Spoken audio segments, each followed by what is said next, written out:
সবাইকে জানাই শুভ দীপাবলির অনেক শুভেচ্ছা। এটা হচ্ছে আমার আজকের লুক। আমি যে শাড়িটা পরেছি এটা অনেক দিন আগে আমার বৌদি আমাকে দিয়েছিল। আজকে সন্ধেবেলা আমি আর মামা মিলে সমস্ত প্রদীপ চারিদিকে দিয়ে দিয়েছি।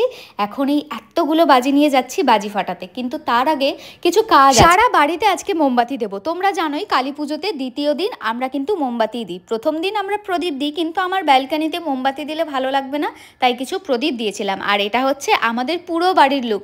তোমরা কারা কারা প্রতি বছর কালী পুজোয় তোমাদের বাড়িটাকে এরকম করে সাজাও অবশ্যই কমেন্ট সেকশনে জানিও। এইবার হচ্ছে বেস্ট পার্ট, কালী পুজো তাও আবার কোনো বাজি ফাটানো ছাড়া হয়। আর আমরা বাজি ফাটাচ্ছি, দেখো জার্সিও চলে এসছে। আচ্ছা, এখানে যে কটা বাজি আছে কোনোটা কিন্তু শব্দবাজি নয়, তাই জার্সির সেরকম একটা সমস্যা হয়নি। আর ও কিন্তু ভীষণ সাহসী। এই যে দেখো আমরা সবাই মিলে এখন বাজি ফাটাচ্ছি। এটা কিন্তু কালী পুজোর একদম বেস্ট পার্ট আমার লাগে। সবাই ভীষণ এনজয় করে। থেকে স্নেহাকেও ডেকে নিয়েছিলাম। দেখো কোনো কিছুই কিন্তু একা একা আর সেই মজাটা আসে না। আজকে ওর জন্মদিন ছিল, তাই ওদের বাড়িতে গিয়ে একটু পায়েস দিল আন্টি, সেটাও খেলাম। রাত্রিবেলা এসে এখন চোখে ড্রপ দিচ্ছি। চলো বাই।